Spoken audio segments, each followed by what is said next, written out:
வணக்கம் மக்களே, வணக்கம். சற்று முன் கிடைத்திருக்கக்கூடிய ஒரு முக்கியமான தகவல் ஒன்றை பார்க்க போகிறோம். சற்று முன்பு திமுகவின் முக்கிய பொறுப்பில் இருக்கும் முக்கிய அமைச்சரை தட்டி தூக்கிய அமலாக்கத்துறை. யாரை? திமுகவின் முக்கிய புள்ளை அமலாக்கத்துறை அதிரடியாக தட்டி தூக்கியிருக்காங்க. என்ன காரணம், அதற்கான உண்மை நிலவரம் என்ன அப்படின்றதான் இந்த ஒரு வீடியோவில் தெளிவாகவும் துல்லியமாகவும் பார்க்க போகிறோம். அது மட்டும் இல்லாமல் இதனால் முதல்வர் ஸ்டாலின் பேரதிர்ச்சியில் இருக்கிறார். அதை பற்றின தகவலையுமே பார்க்கலாம். அதற்கு முன்பு நமது சேனலுக்கு நீங்கள் புதிய பார்வையாளராக இருப்பதற்கு வாய்ப்புகள் நிறையவே இருக்கிறது. ஸோ முடிஞ்ச அளவுக்கு எல்லாரும் மறக்காமல் நமது அரசியல் நியூஸ் சேனலை சப்ஸ்கிரைப் பண்ணிக்கொள்ளுங்க. சப்ஸ்கிரைப் பண்ண உடனேயே பக்கத்திலே ஒரு பெல் பட்டன் வந்துடும். அதை கிளிக் பண்ணி ஆளுன்ற ஆப்ஷனில் போட்டு வச்சுக்கோங்க. தொடர்ந்து நம்ம வீடியோ போட்டோம்னா உங்களுக்கு நோட்டிஃபிகேஷன் வந்துடும். அதை பார்த்து தெரிஞ்சுக்கலாம். இன்றைக்கி என்ன அரசியல் நியூஸ், இன்றைக்கி என்ன அரசியல் அப்டேட்ன்றதை தெளிவாகவும் துல்லியமாகவும் தெரிஞ்சுக்கலாம். அது மட்டும் இல்லாமல் வீடியோ பார்க்குற எல்லாரும் மறக்காமல் வீடியோவை லைக் பண்ணுங்கள், ஷேர் பண்ணுங்கள். ஓகே, வாங்க வீடியோக்குள்ளே போகலாம். சற்று முன்பு கிடைக்கப்பட்டிருக்கக்கூடிய ஒரு முக்கியமான பரபரப்பான அதிர்ச்சிகரமான திமுகவை பொறுத்த வரைக்கும் ஒரு சோகமான செய்தின்னு கூட சொல்லலாம். ஏன் அப்படின்னா, கடந்த ஒரு 3-4 மாதங்களாகவே திமுகவை பொறுத்த வரைக்கும் பல்வேறு விதமான சர்ச்சைகளில் பல்வேறு அமைச்சர்கள் சிக்கி கொண்டு வந்துட்டுருக்காங்க. ஃபஸ்ட்டில் செந்தில் பாலாஜி அவர்கள் செந்தில் பாலாஜி அவர் பல்வேறு விதமான சர்ச்சையில் சிக்கினார். அடுத்தது ஜெகத் ரட்சகன், அடுத்தது ஏவா வேலு.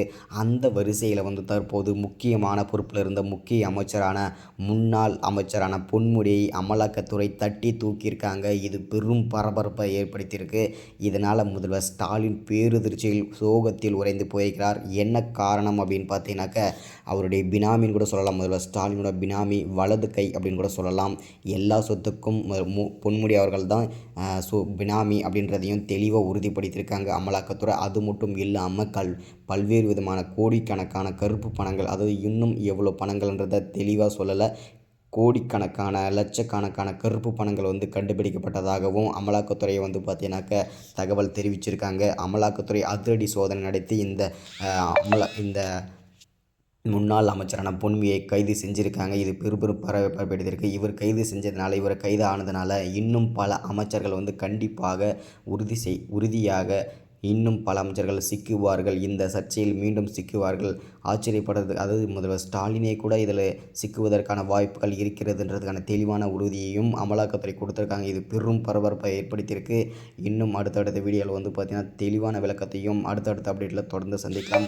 நம்ம பொறுத்திருந்து பார்க்கலாம் என்னென்ன அப்டேட்லாம் கொடுக்குறாங்க, என்னென்ன நிகழ்ச்சிகள்லாம் அடுத்து நடக்குது, என்னென்ன சம்பவங்கள் நடக்குதுன்றதை பொறுத்திருந்து பார்க்கலாம். அதற்கு முன்பு இன்னொரு தடவை நமது சேனலுக்கு நீங்கள் புதிய பார்வையாளராக இருப்பதற்கு வாய்ப்புகள் இருந்தால் மறக்காமல் சப்ஸ்கிரைப் பண்ணுங்கள், லைக் பண்ணுங்கள், ஷேர் பண்ணுங்கள். அடுத்தடுத்த வீடியோவில் தொடர்ச்சியாக நம்ம பார்க்கலாம்.